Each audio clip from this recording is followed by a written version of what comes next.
Is past and I'm homebound. Ba-da-da-da-da-da. Yo, it is your boy Anubis Can't Be Stopped, and I'm back again with another Division video, but this is more like a Ubisoft video. I have not covered this in a while, but it's time for me to go ahead and cover what we need to cover. And what we need to cover today is the fact that the matter is Ubisoft is in trouble, and the whole hopes and dreams rely on one game and one game alone, and it's not the Division 2, even though the Division 2 and the Division is over $1 billion franchise in its own right, you know.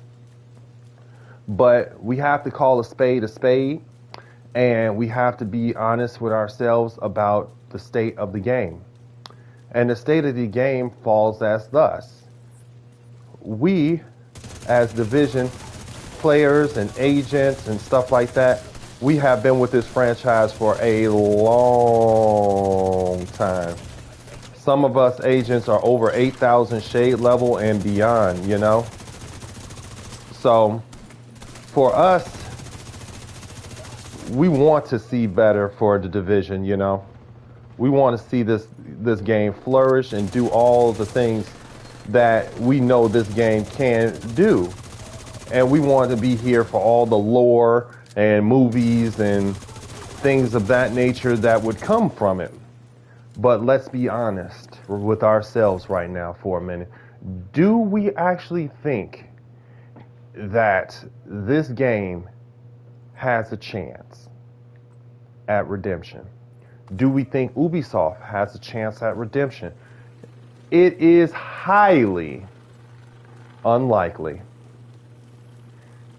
that even a glimpse or a glimmer is going to save Ubisoft. There's a chance. They got a shot, you know.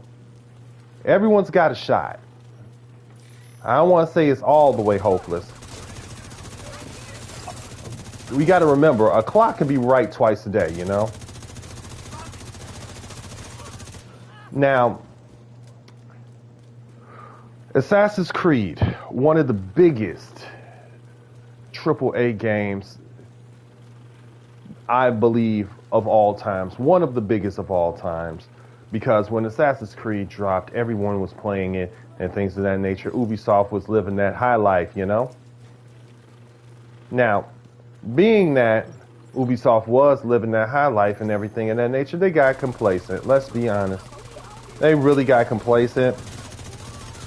They really got beside themselves with trying crazy ideas that may or may not pan out instead of actually doubling down on ideas that were working, you know? Which is a big thing for me. Like, I'm in management, right? So I have a little bit of a different perspective when it comes to how I feel things should and shouldn't pan out, you know?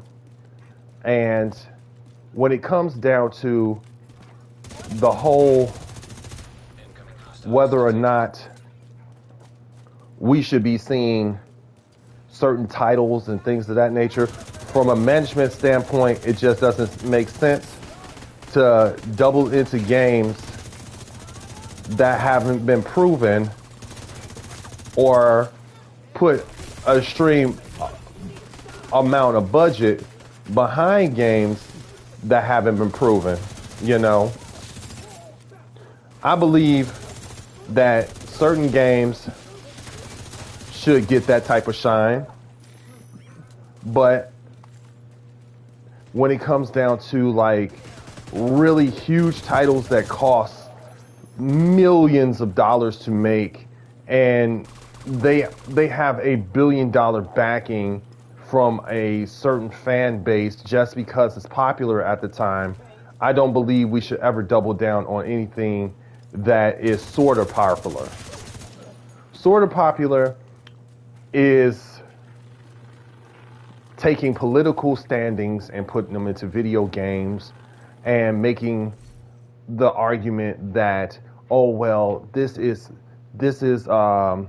popular with this crowd of people, So therefore, we could be taking market share from that crowd of people, and at the same time, you're alienating a whole different crowd of people that you shouldn't be alienating in the first place, you know? So you never want to alienate you. You can see my verbiage is horrible today. You don't want to alienate your main core fan base, you know? You want to make sure that your core fan base is still your core fan base, you know? You don't want to make content or gaming decisions based on feelings. I'm sorry. I do believe that feelings are good and everything of that nature for political and things of that nature. We should be kind of. I don't believe we should be walking on eggshells when it comes to that stuff. You know, it's either or. It's either a good thing or a great thing or a bad thing. You know, a great thing would be if you're going to make a political game, make a political game. You know, actually do something like that. You know, make it really a political game that's like you're taking over a small country, or you're working behind the scenes as the president's assassin, or anything like that. Make it something interesting, or if you're going to do a LGBTQ game, make sure that you're doing an LGBTQ game where other people might be interested in it. And then you can bring an awareness to certain things that you would like to bring certain awareness to. But let's be honest, people are vain. They are simply vain. And when it comes to gaming, gamers are probably the most vain people out there, if you want to be honest with you, because for the simple fact is, some of their monikers, like mine is Anubis Can't Be Stopped, and a lot of other people's is the Unstoppable Force, Rogue Agent, Sniper Elite, things of that nature, Kamikaze Von Doom, Sergeant Graybeard, things like that. Look at those type of names that people have in their as their moniker and stuff like that, and then you will see why that gamers are vain. We have, and we live by these titles, you know. I live by the moniker Anubis Can't Be Stopped. I run in, I go hard, whether I'm alone or with a group. That's just my MO. I don't back down from nothing. And I'm kind of like that in business too. I never back down. So I kind of was like, I kind of put the two together. One of my favorite gods is from Egyptian mythology is Anubis, because for the simple fact is, when he's taking a soul to the underworld, he is one of the gods that cannot be stopped when it comes to doing that. Not even the king of the gods can stop him when he's in momentum. It's like once he starts, it's going to end with him achieving his task one way or the other. So I chose Anubis Can't Be Stopped as my moniker. So when it comes to business with gaming, I'm a novice to it, but if I was looking at it from an outside standpoint, which I am, which is where's the money going? It's going on projects that just make no sense. You know, I don't think we needed another Star Wars game. The Star Wars game is doing okay. We did not need X Defiant. Now we could repurpose those maps and stuff like that for Division and things of that nature. If they wanted to keep making content for Division 2, they could take the stuff that they have on those servers and just kind of integrate it into Division 2 and make some more PvP maps and stuff like that. That would be awesome. You know, a third person PvP, X Defiant comes to Division, and you can make a whole different thing about that. But let's just talk about what's really going to happen.